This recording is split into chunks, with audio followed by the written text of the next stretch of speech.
வணக்கம். இன்றைய அரசியல் ஆடுகளம் உங்களை அன்புடன் வரவேற்கிறது. இன்னைக்கு முக்கியமான செய்திகள். இன்று காணும் பொங்கல்.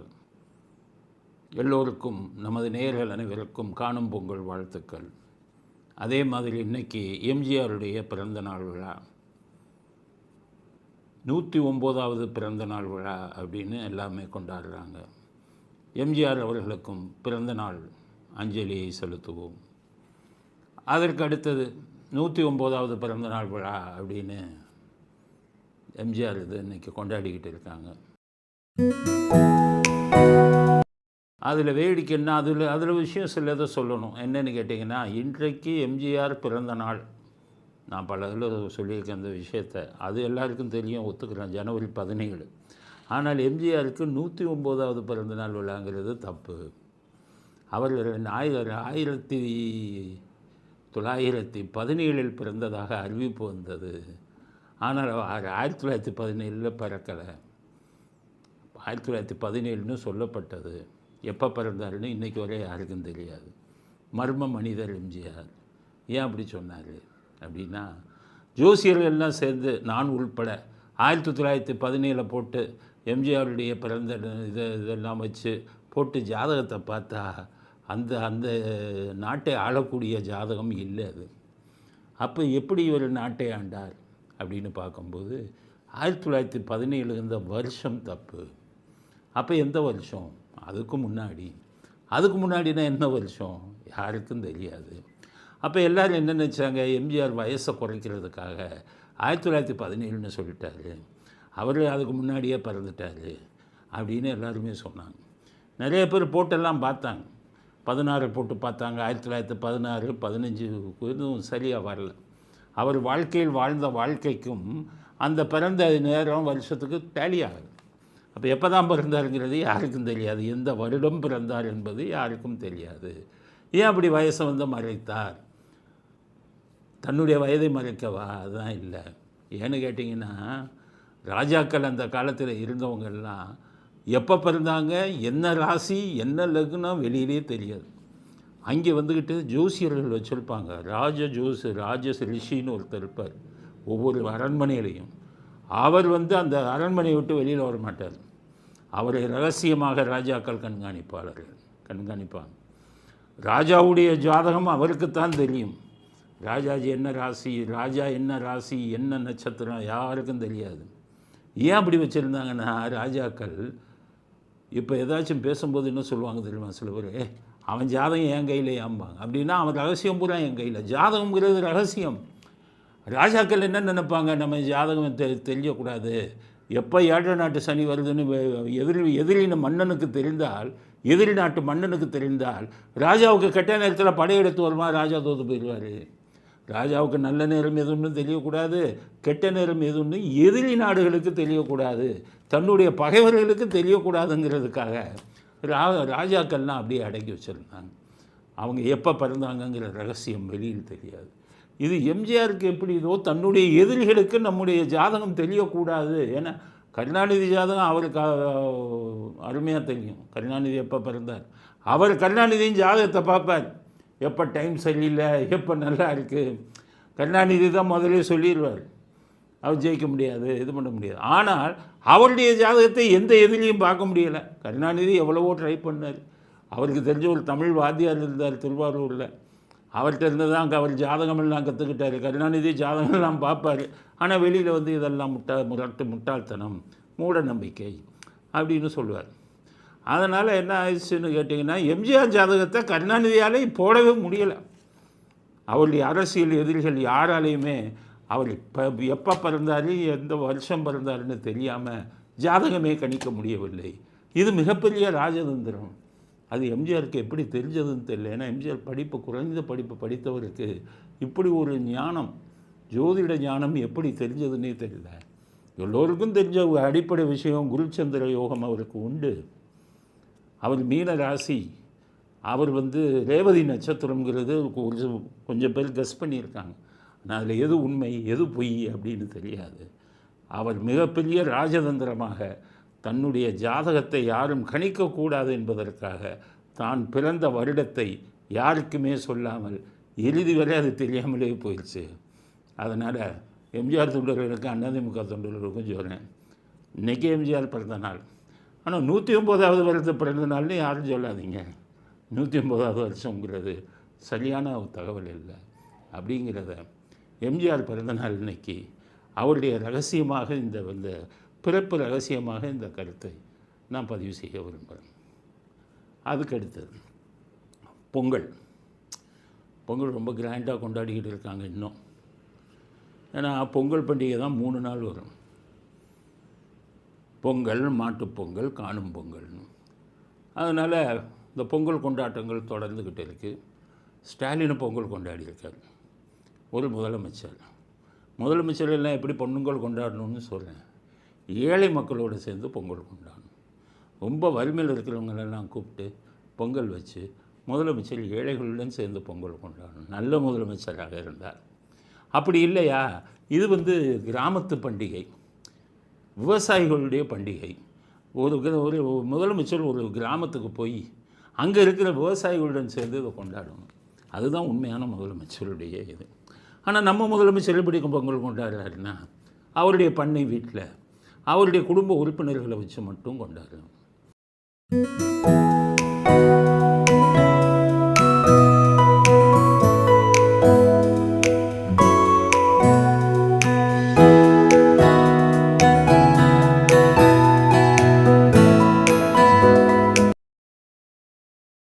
கருணாநிதி இருக்கும்போது பார்த்திங்கன்னா பெரிய குடும்பமாக இருக்கும்.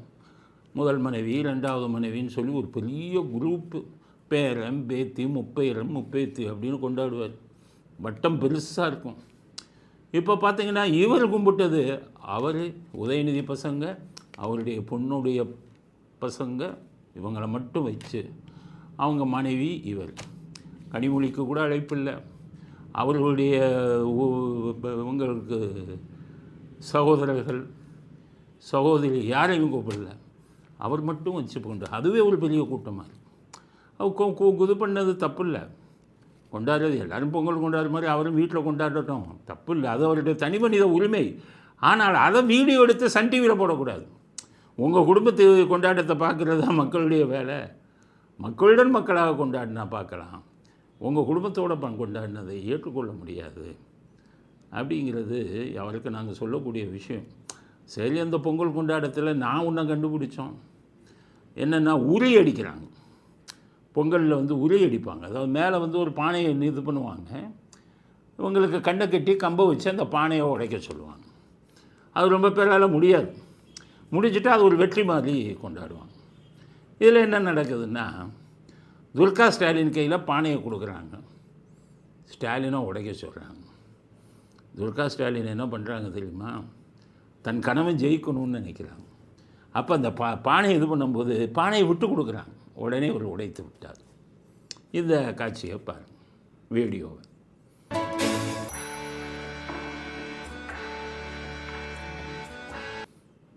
அதுக்கடுத்தது ஸ்டாலினுக்கு பானையை கொடுக்குறாங்க. துர்கா ஸ்டாலினை உடைக்க சொல்கிறாங்க.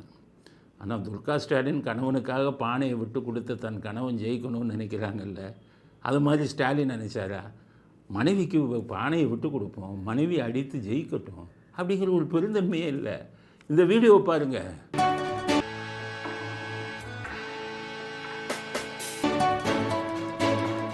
துர்கா ஸ்டாலின் அடிக்கிறாரு, ஒரு பானையை மேலே தூக்குறாரு. அப்போ மனைவி தோல்வி அடையணும்னு நினைக்கிறார். மனைவி நினைச்ச மாதிரி கணவன் வெற்றி அடையணும்னு நினைச்ச மாதிரி இவர் தன் மனைவி வெற்றி அடையணும்னு நினைக்கல. இதுதான் ஒரு மனிதர்களின் குணம். அதாவது அகநானூறு அப்படின்னு ஒரு இது இருக்குது. இதை தெரிஞ்சுக்கணும், இலக்கிய விஷயம். அகநானூரில் என்ன சொல்லுவாங்கன்னா, ஒரு ஆண்மானும் பெண்மானும் காட்டில் தனியாக தவிக்குது, குடிக்க தண்ணீரே இல்லை, பல கிலோமீட்டர் ஓடி ரெண்டும் தண்ணியை தேடி போகுது. அப்போது ஒரே ஒரு சின்ன குட்டை, அதில் கொஞ்சோண்டு தண்ணி இருக்குது. அந்த தண்ணி ஒரு மானுக்கு தான் போதுமானது. அப்போ ஆண்மான் சொல்லுது பெண்மானை, நீ குடி அந்த தண்ணியை. பெண்மான் சொல்கிறது இல்லை இல்லை நீ குடி அப்படின்னு சொல்லு. ஆண்மானுக்கும் பெண்மானுக்கும் சண்டை, நீ தான் குடிக்கணும். அப்புறம் கடைசி ஆண்மான் என்ன பண்ணுச்சு, நம்ம குடிக்கலைன்னா பெண்மான் குடிக்காது. அதனால் நம்ம ஒன்று பண்ணுவோம், நம்ம குடிச்சிட்டது மாதிரி நடிப்போம், நம்ம குடிச்சிட்டோன்னு நினச்சி அந்த பெண்மான் குடிச்சிடும் மீதி தண்ணியன்ட்டு வெறும் வாயை வைத்துக்கிட்டு தண்ணியே குடிக்காமல் ஆண்மான் பெண்மான்ட்டு சொல்லிச்சு, நான் குடிச்சிட்டேன் நீ குடி அப்படிங்க. உடனே பெண்மான் புரிஞ்சுக்கிச்சு, தண்ணி அப்படியே இருக்க, ஆண்மான் குடிக்காமல் நமக்கு விட்டு கொடுக்குறதுக்காக அதை சொல்லு பண்ணியிருக்கன்ட்டு பெண்மானும் வாயை வச்சுட்டு தண்ணி குடிக்கிறவன் நான் குடிச்சிட்டேன், இன்னும் கொஞ்சம் மீதி இருக்குது நீ குடிங்கன்னு சொல்லுது. கடைசி வரை 2 பேருமே குடிக்கலை.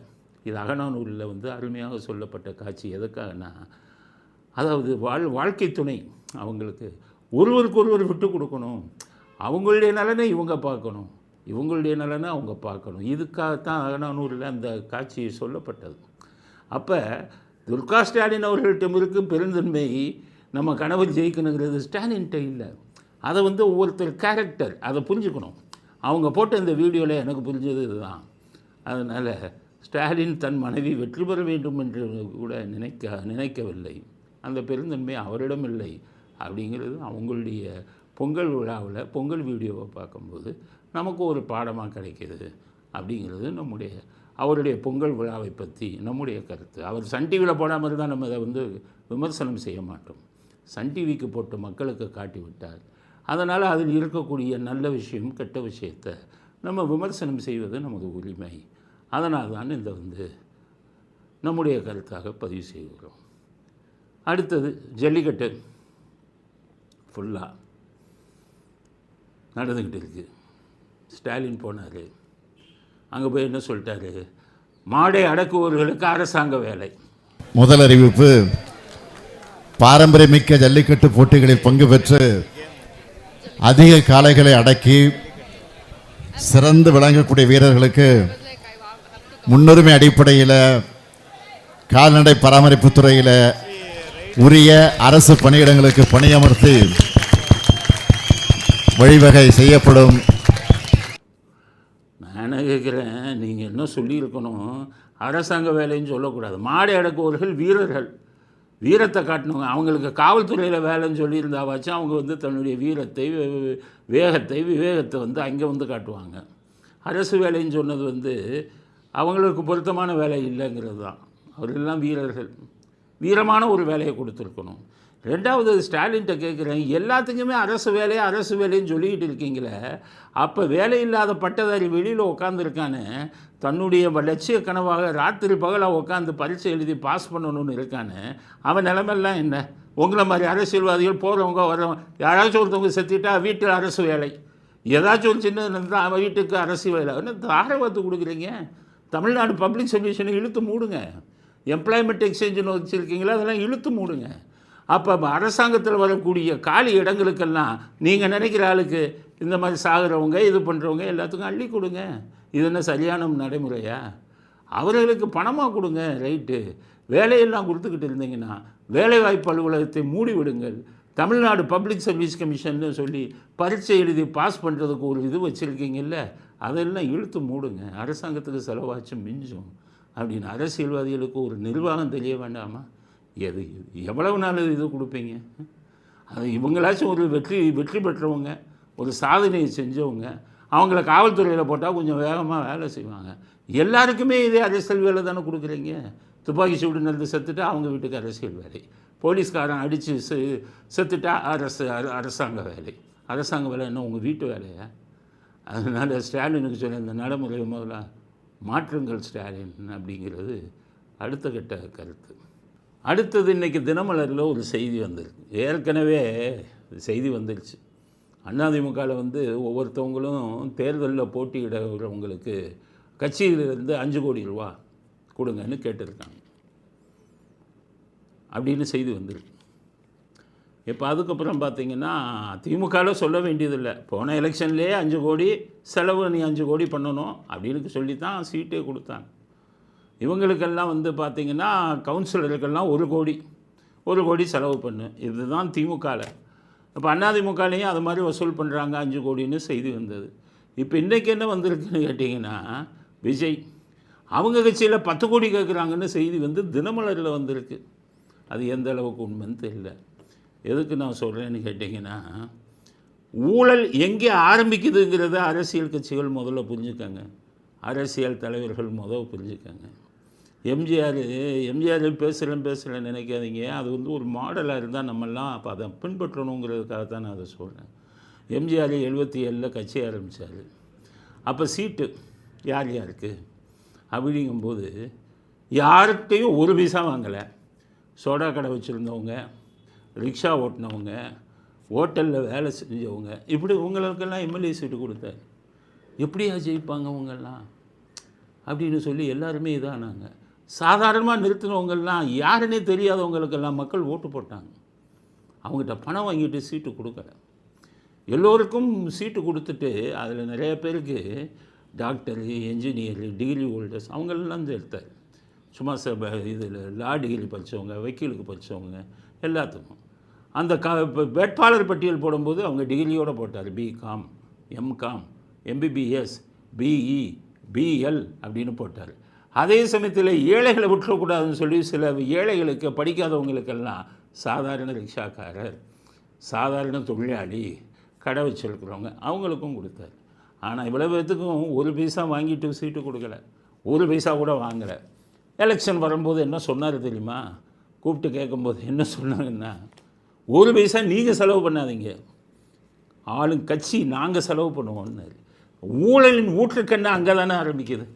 அதை அவர் புரிஞ்சு வச்ச அளவுக்கு இன்றைக்கி இருக்கிற அரசியல் தலைவர்கள் வரை ஏன் நீங்கள் புரிஞ்சுக்கலை? 5 கோடி வாங்குறீங்க, அவன் 5 கோடி செலவு பண்ணணுங்கிறீங்க.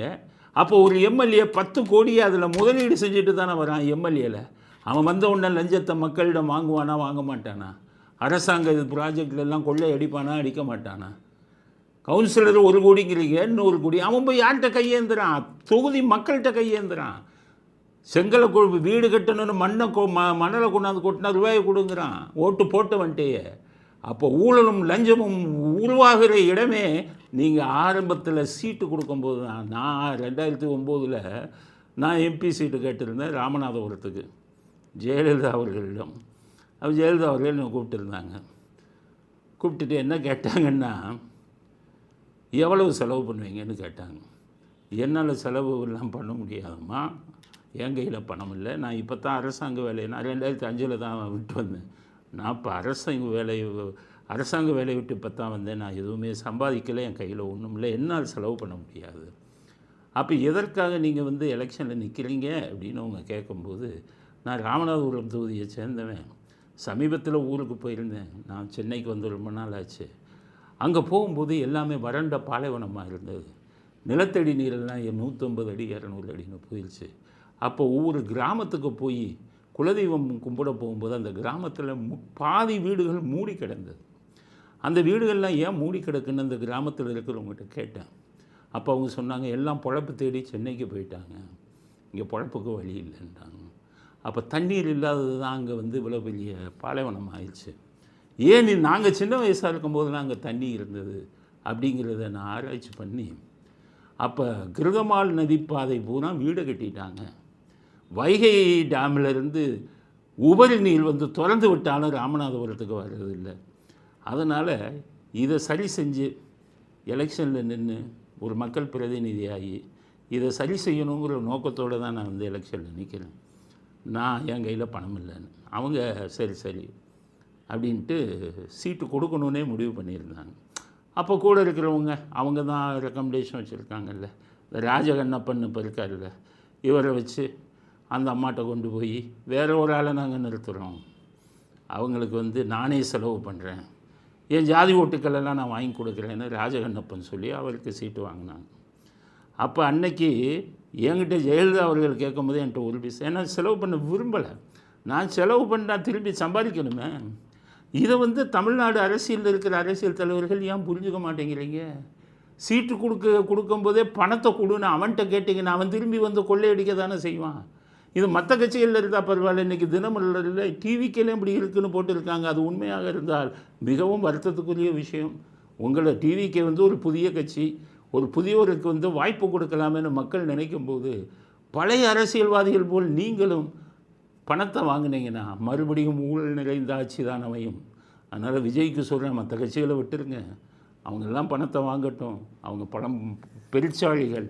ஆனால் நீங்கள் அப்படி இல்லை. அதனால் விஜய் கட்சியில் யாருக்காவது நீங்கள் சீட்டு கொடுக்கணும்னா அவர்களிடம் பணம் வாங்காதீர்கள். ஒன்று, அவர்களை பணம் செலவு செய்ய விடாதீங்க. செலவே இல்லாமல் மக்கள் ஓட்டு போட்டால் போடட்டும்னு விடுங்க. அப்போத்தான் லஞ்சம் ஊழலை ஒழிக்க முடியும், ஒரு நேர்மையான ஆட்சியை கொண்டு வர முடியும். அதனால தான் நான் சொல்கிறேன், இப்போ காங்கிரஸ் எல்லாம் இருக்கும்போது எவன் சம்பாதிச்சான்? கக்கன்னு சம்பாதிக்கல, காமராஜர்லையும் சம்பாதிக்கலையே. அப்படித்தானே இருக்கணும். எம்எல்ஏக்கள்லாம் அவங்கெல்லாம் மந்திரியாக இருந்தாங்க, மந்திரியாக இருந்தே சம்பாதிக்கலை. அது மாதிரி இல்லாமல் என்னைக்கு திராவிடம் வந்ததோ அன்னைக்கு குட்டிச்சவராச்சு. என்னைக்கு கருணாநிதி முதலமைச்சராக நான் 71 to 76 தான் திராவிடம் குட்டிச்சவரானது. எம்ஜிஆர் வந்து அதை சம்மப்படுத்தினார், யார்கிட்டையும் பணம் வாங்காமல். இப்போ விஜயும் அந்த தவறை செய்யக்கூடாது. இந்த செய்தி பொய்யாக இருக்க வேண்டும். நிச்சயம் விஜய் வந்து இந்த மாதிரி ஒரு விஷயத்தை அரசியலில் கொண்டு வரக்கூடாது. யாரிடமும் பணம் வாங்காதீர்கள். பணத்திற்கு சீட்டு என்பது தமிழ்நாட்டில் இருக்கக்கூடாது. அதே மாதிரி செலவு 5 கோடி 10 கோடி செலவு பண்ண விடாதீங்க. எலெக்ஷன் கமிஷன் நிர்ணயிச்சிருக்கான் 50 லட்சம் 40, அதுக்கு உட்பட்டு செலவு பண்ணுங்கள். அப்போது நீங்கள் பார்த்தீங்கன்னா 50 லட்சம் நீங்கள் செலவு பண்ணிங்கன்னா 100 கோடி போதும். 100 கோடி இதில் வாங்கிடுங்க, நன்கொடையாக வாங்குங்கள். அதிலிருந்து தான் நீங்கள் வந்துட்டு குறைந்த அளவில் செலவு செஞ்சால் தான் உங்களுக்கு வந்து செலவை குறைத்தால்தான் ஊழல் ஒழியும். அதனால் விஜய் அவர்களுக்கு சொல்கிறேன், சீட்டுக்கு பணம் அதை செய்யாதீங்க. அதிக செலவு அதையும் செய்யாதீங்க. குறைந்த செலவில் உங்களுக்கு இருக்கக்கூடிய செல்வாக்கை வைத்து, மக்கள் உங்கள் மீது இருக்கும் நம்பிக்கையை வைத்து இந்த தேர்தலில் போங்க. தேர்தலில் ஜெயிக்க முடியலையா, விட்டுருங்க. எம்ஜிஆர் 1980 என்னன்னாரு, கையில் பணம் இல்லை எலெக்ஷன் செலவுக்கு, எம்எல்ஏ சீட்டு கொடுத்தவன்கிட்ட வாங்கலை. தன்னுடைய சத்யா ஸ்டூடியோவே 40 லட்சம் ரூபாய்க்கு அடகு வச்சார. திருச்சி அடைக்கலராஜுங்கிற காங்கிரஸ் பிரமுகர்கிட்ட 40 லட்சம் ரூபாய்க்கு 1980 தன்னுடைய ஸ்டூடியோவை அடகு வச்சு அந்த 40 லட்சம் ரூபாயை தான் எலெக்ஷனுக்கு செலவு பண்ணார். அதனால தான் அங்கே ஊழல். அப்படி எம்ஜிஆர் வாய் பேசாமல் அமெரிக்காவிலேருந்து வந்த உடனே கொள்ளையடிக்க ஆரம்பிச்சிட்டான். மந்திரி இப்போ எம்எல்ஏலாம் அவரால் சரியாக பேச முடியாது அப்படின்னு அதான் உதைச்சார். இன்றைக்கி ஸ்டாலினை கூப்பிட்டு உதைக்க சொல்லுங்கள், அவன் என்ன கேட்பான்னு தெரியுமா? நான் உனக்கு 5 கோடி கொடுத்து தானே என் சீட்டு வாங்கினேன், நான் ஒரு 5 கோடி செலவு பண்ணியிருக்கேன், அந்த 10 கோடியை நான் சம்பாதிக்க வேணாமா? இவங்களால் கேள்வி கேட்கவே முடியாது. அன்றைக்கி எம்ஜிஆர் அடித்தார். ஏன் அடித்தாருன்னா, நான் தான் உன்கிட்ட பணம் வாங்கினேன்னா, நீ செலவு பண்ணேன் எலெக்ஷனுக்கு, நீ முதலீடே பண்ணலையா, அப்புறம் எந்த இதோட பணம் வாங்குற அப்படின்னு சொல்லி தான் மந்திரிகளை உதைத்தார். இந்த மாதிரி விஜய் வந்து ஒரு புதிய விடியலை நோக்கி போகணும். தயவு செய்து எலெக்ஷனுக்கு வந்து பணத்தை வாங்கிட்டு சீட்டு கொடுக்காதீங்க. அவர்களை செலவு செய்ய விடாதீர்கள். மற்ற கட்சிகளை விடுங்க. அதிமுகலே 5 கோடி வாங்குறாங்கங்கிறாங்க, எங்கே போகிறது? அப்புறம் நம்ம வேறு எந்த கட்சிகளை குறை சொல்லுது? திமுக வந்து ஊழலின் ஊற்று. அவங்க அப்படி தான், அவன் சம்பாதிக்கிறதுக்கு தானே ஆட்சிக்கே வராங்க. அதனால் இந்த செய்தி பொய்யாக இருக்க வேண்டும். விஜய் ஒரு மாற்றத்தை கொண்டு வர வேண்டுமானால் யாருக்கும் பணத்தை வாங்கி கொடுத்த சீட்டோ அவர்களை செலவு செய்யவோ நீங்கள் விடக்கூடாது. 100 கோடி ஆகும், ஆளுக்கு 50 லட்ச ரூபா செலவு பண்ணால்.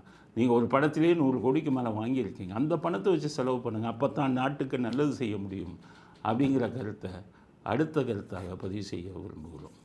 மாதம் 2000 ரூபா ஒவ்வொரு ரேஷன் அட்டைதாரர்களுக்கும் அப்படின்னு எடப்பாடி தேர்தல் வாக்குறுதி கொடுத்துருக்காரு. ஏற்கனவே ஸ்டாலின் மாதம் 1000 ரூபாய் ஒவ்வொரு மாதமும் ஒவ்வொரு ரேஷன் அட்டைதாரர்களுக்கும். அது மாதிரி இப்போ எடப்பாடி எல்லா அட்டைதாரர்களுக்கும், அதாவது கஷ்டத்தில் இருக்காங்க, பிளாட்ஃபார்மில் இருக்காங்க, வீடு இல்லாமல் இருக்காங்க, ஏழைகள் சாப்பாடுக்கு இல்லாமல் இருக்காங்க, அவங்கள மாதிரி ஆளுக்கு மாதம் 1000 ரூபா 2000 ரூபா கொடுக்குறீங்கன்னா கரெக்டு. 2.25 கோடி ரேஷன் கார்டு வச்சுருக்காங்க. இப்போ பணக்காரவங்க கூட ரேஷன் கார்டு வச்சுருக்காங்க, கார் வச்சுருக்கிறவங்க கூட ரேஷன் கார்டு வச்சுருக்காங்க, சொந்த வீடு வச்சுருக்கிறவங்களுக்கு கூட ரேஷன் கார்டு வச்சுருக்காங்க. அப்போ இந்த 2.25 கோடி பேருக்கும் பணம் 2000 கொடுக்க வேண்டியது ஒரு பணக்காரர்களுக்கு, ஒரு வசதி கொஞ்சம் அடிப்படை வசதி இருக்கிறவங்களுக்கு கூட அந்த ரேஷன் கார்டில் மாதம் 1000 ரூபா 2000 ரூபா கொடுக்குறது இது சரியான விஷயமா? அரசியல்வாதிகள் திருந்த வேணாமா? 2000ங்கிறீங்க, என்னாச்சு 2.25 கோடி, அப்போ ஒரு மாதத்துக்கு என்ன ஆகுது? 4000 கோடி, வருஷத்துக்கு 48,000 கோடி. ஆக 10 லட்சம் கோடி கடனை வச்சுக்கிட்டு ஒரு வருஷத்துக்கு 50,000 கோடி வந்து இனாமாக கொடுத்தீங்கன்னா இது எப்படி? எனக்கே புரியல. அரசியல்வாதிகள் நாட்டை ஆள வருவங்க இப்படி ஏற்கனவே இதில் வந்து கடனில் தத்தளிக்கிறதுல நீங்கள் ஜெயிக்கணுங்கிறதுக்காக இப்படி ஒரு அறிவிப்பு தேவையா? அதை விட இன்னும் மோசமானது என்ன தெரியுமா? போக்குவரத்து துறை, பஸ்ஸு. ஸ்டாலின் வந்துக்கிட்டு லேடிஸுக்கு பூரா பஸ்ஸு ஃப்ரீன்ட்டார். இவர் தேர்தல் வாக்குறுதி எடப்பாடி கொடுக்குறாரு, ஆம்பளைக்கும் பஸ்ஸு ஃப்ரீன்னு. முதல் கட்ட தேர்தல் வாக்குறுதிகள். வாக்குறுதி எண் 1, மகளிர் நலன் குல வழக்கு திட்டம். சமூகத்தில் பொருளாதார சமநிலையை உருவாக்கிட குலவிளக்கு திட்டத்தின் மூலம் அனைத்து குடும்ப அட்டைதாரர்களுக்கும் ஒவ்வொரு மாதமும் உதவித்தொகையாக ரூபாய் 2000 வழங்கப்படும். இத்தொகை குடும்ப தலைவியின் வங்கி கணக்கில் செலுத்தப்படும். வாக்குறுதி எண் 2, ஆண்களுக்கும் மகளிருக்கும் கட்டணமில்லா பேருந்து பயண திட்டம். நகர பேருந்தில் பயணம் செய்யும் ஆண்களுக்கு கட்டணமில்லா பேருந்து பயண திட்டம் செயல்படுத்தப்படும். ஏற்கனவே நடைமுறையில் இருக்கும் நகர பேருந்துகளில் பயணம் செய்யும் மகளிருக்கான கட்டணமில்லா பேருந்து பயண திட்டம் தொடர்ந்து செயல்படுத்தப்படும். அப்போ அது எல்லாத்துக்குமே பஸ்ஸு ஃப்ரீனா, பஸ்ஸு என்ன ஏற்கனவே 60,000 கோடிக்கு மேலே நஷ்டத்தில் இயங்குது போக்குவரத்து துறை. அங்கே வேலை பார்க்குற போக்குவரத்து தொழிலாளருக்கு பென்ஷன்லாம் கொடுக்காம இருக்குது. இதில் போயிட்டு எல்லாத்தையுமே ஓசினா அந்த ஓடுற பஸ்ஸுக்கு பூரா கண்டக்டருக்கு யார் சம்பளம் கொடுப்பா, டிரைவருக்கு யார் சம்பளம் கொடுப்பா, எந்த பணத்தில் கொடுப்பீங்க, பெட்ரோலோ டீசலோ எப்படி போடுவீங்க, புது பஸ்ஸுகள்லாம் எப்படி வாங்குவீங்க? அப்போ இன்னும் கடனில் மூழ்காதா போக்குவரத்து துறை? இதை விட எப்படி ஒரு நாட்டை ஆளக்கூடிய முதலமைச்சராக இருந்தவங்களே நாட்டோட நிலைமை தெரியாமல், நிதி நிலைமை தெரியாமல் வாக்குறுதி கொடுத்து ஜெயிச்சா போதும்னு சொல்லி இப்படி பொருளாதாரத்தை, தமிழ்நாடு பொருளாதாரத்தை, தமிழ்நாடு அரசாங்கத்தோட நிதி நிலைமையை குட்டிச்சவராக்குனா என்னத்தை பண்ணுறது? எனக்கு ஆட்கள் முக்கியமல்ல, நாடு நல்லா இருக்கணும், மக்கள் நல்லா இருக்கணும். ஆட்சியாளர்கள்லாம் இப்படி இருந்தீங்கன்னா எங்கே இதாகும்? அடுத்தது 100 நாள் வேலை. 100 நாட்கள் வேலை வாய்ப்பு திட்டம் 150 நாட்களாக உயர்த்தப்படும். 100 நாட்கள் வேலை வாய்ப்பு திட்டம் 125 நாட்களாக உயர்த்தப்படும் என்று மத்திய அரசு அறிவித்துள்ளது. கிராமப்புறங்களின் வளர்ச்சிக்கான இத்திட்டம் 150 நாட்கள் வேலைவாய்ப்பு திட்டமாக உயர்த்தப்படும். அது 150 நாள் ஆக்குறேங்கிறீங்க. சரி, வேலை கொடுங்க, மக்களுக்கு வேலை இல்லாதவர்களுக்கு கொடுங்க. ஆனால் ஒரு முதலமைச்சராக இருந்தவங்களா, ஸ்டாலினும் சரி நீங்களும் சரி ஒரு முதலமைச்சராக இருந்தவங்களா நீங்கள் என்ன யோசிக்கணும் சொல்லுங்கள்? நாட்டோட நிலைமை என்ன? 100 நாள் வேலை கொடுத்தீங்களே, ஒரு நாளைக்கு 200 வச்சாங்க. அந்த 200 அந்த வேலை பார்க்குறவங்களுக்கு ஒழுங்காக போய் சேருதா? உங்கள் கட்சிக்காரங்கள்லாம் இடைத்தரகராக இருந்துக்கிட்டு அதில் கமிஷன் எடுத்துக்கிட்டு மீதியை கொடுக்குறானா, அதை சரி பண்ணுவோன்னு சொல்கிறீங்களா? உங்கள் இதில் இந்த உங்களுக்கு வேலை திட்டம் கிராமப்புறத்தில் ஏன் கொடுக்குறாங்க? கண்மாய்களை தூர்வாரணும், ரோடுகளை போடணும், இதுக்காகத்தானே அவங்களுக்கு பணம் கொடுக்குறாங்க. இந்த வேலையை உங்கள் கலெக்டரோ இல்லை அங்கே இருக்கிறவங்களோ ஒழுங்காக வேலை வாங்குறாங்களா? ஒரு ஐஏஎஸ்ஸு அவங்க காலையில் போயிட்டு அங்கே மரத்தடியில் உட்காந்துட்டு சாப்பிட்டுட்டு இந்த இதெல்லாம் விளையாண்டுக்கிட்டு சோழி போட்டு விளையாண்டுக்கிட்டு கொஞ்ச நேரத்தை கழிச்சிட்டு வராங்களே, அதை பற்றி யோசித்து அவர்களுடைய வேலையை இதை நல்ல முறையில் பயன்படுத்தி கிராமத்து இதெல்லாம் இது பண்ணணும். விவசாய நிலங்களும் சரி, ஏரிகள் கண்மாய்களை ஆழப்படுத்தி அந்த இதில் மற்ற விஷயங்கள்லாம் ரோடுகள்லாம் நல்லா போட்டு இத்தனை கோடி 1000 கோடி சென்ட்ரல் கவர்மெண்ட்லேருந்து கொடுக்குறாங்க. அதை ஒழுங்காக உபயோகப்படுத்தணுங்கிறத இது பண்ணீங்களா? உங்கள் அரசியல்வாதி கமிஷன் வாங்காமல் இருக்கிறதுக்கு ஏதாச்சும் திட்டம் கொண்டு வந்தீங்களா? ஏற்கனவே இந்த 100 நாள் வேலை திட்டத்தில் தான் என்னாச்சு, கிராமத்தில் வேலை செய்கிறதுக்கே ஆள் இல்லை, விவசாய நிலத்தை பூரா தரிசாக கிடக்கு. காரணம் ஆளுங்க இல்லைன்னு. இந்த பிரச்சனைகள்லாம் நீங்கள் யோசிச்சிங்களா அரசியல்வாதிகள்? அரசு நீங்கள் இப்படி கொடுக்குறதுனா இதுதான் வழியா? இப்போ நீங்கள் 2000 கொடுக்குறேங்கிறீங்க ரேஷன் கார்டுக்கு.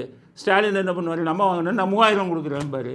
நாட்டு பொருளாதாரத்தை பற்றி முதலமைச்சராக வரக்கூடியவங்க யாராச்சும் கவலைப்படுறீங்களா? ஆக இந்த மாதிரி திட்டங்களை கொடுங்க. எப்போ நான் நிதி நிலைமை நல்லா இருக்கும்போது கொடுங்க. கடனை வாங்கி இந்த மாதிரி ஓசியில் கொடுத்தீங்கன்னா நாடு எப்படி உருப்படும்? அரசியல்வாதிகள் நாட்டை இப்படியா குட்டிச்சவராக்குவீங்க? மக்களாட்சியில் உங்களுக்கு தானே ஓட்டு போடுறாங்க. சொல்லிடுங்க, 10 லட்சம் கடன் வாங்கி வச்சுருக்காங்க, என்னால் எந்த இலவசத்தையும் கொடுக்க முடியாது, நான் ஆட்சிக்கு இந்த கடன் நிலைமையெல்லாம் சரி பண்ணிவிட்டு உங்களுக்கு வேண்டியதை செய்கிறேன்னு சொல்லுங்கள் முதுகெலும்போட. அதை சொல்வதற்கு எந்த தலைவருக்கும் இல்லையா? விஜய் இன்னும் தேர்தல் வாக்குறுதி கொடுக்கலை, இலவசங்களை கொடுக்காதீர்கள். அப்படியே இலவசம் கொடுத்தாலும் ஏழைகளுக்கு மட்டும் கொடுங்க. அந்த கிரீமி லேயர்னு இருக்குது, அதெல்லாம் பார்த்து கொடுங்க. 3000 இந்த நீங்கள் கூட 2000 வாங்கிட்டு சும்மா பாக்கெட் மணியாக செலவு பண்ணுற எத்தனை குடும்பங்கள் இருக்குது அந்த 2.25 கோடி ரேஷன் கார்டில். அவர்களுக்கும் சேர்த்தா அந்த சலுகையை கொடுக்கணும். இதெல்லாம் நீங்கள் நம்ம சொன்னாலும் யோசிக்கிற சக்தி அரசியல்வாதிகளுக்கு இல்லை. நான் எந்த கட்சிக்கும் ஆதரவாகவும் எதிராகவும் பேச முடியாது. தப்பு செஞ்சீங்கன்னா நான் திட்டுவேன். அப்படி தான் சொல்கிறேன். நீங்கள் எம்ஜிஆர் வந்து அப்படியாச்சு அதிமுகவை திட்டுறாங்கன்னா அதிமுக தப்பு பண்ணால் மக்களுடைய இது தானே நம்ம பார்க்கணும். அதிமுக தலைவர் தப்பு பண்ணாங்கன்னா அவங்களுக்கு திட்டித்தானே ஆகணும். எம்ஜிஆர் பேரை காப்பாற்றுங்க. எம்ஜிஆர் ஏழைகளுக்கு தான்ப்பா உதவி செஞ்சார். எம்ஜிஆர் வந்து பஸ்ஸெல்லாம் ஃப்ரீயாக கொடுக்கலையே, ஃப்ரீயாக கொடுக்கல, கட்டணத்தை உயர்த்தாமல் பார்த்துக்கிட்டாரு.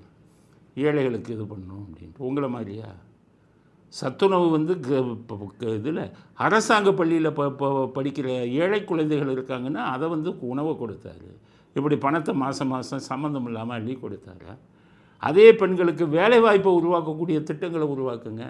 ரேஷன் கார்டு இதில் அப்போ இதாக தவிக்கிறவங்களுக்கு வேலைவாய்ப்பை உருவாக்குங்க. அதை விட்டுட்டு இப்படி ஓசி கலாச்சாரத்தை மீண்டும் மீண்டும் கொண்டு வந்து அரசியல்வாதிகளுக்கு சொல்கிறேன், நாட்டை குட்டிச்சோறாக்காதீங்க அப்படிங்கிறது தான் எங்களுடைய கருத்து.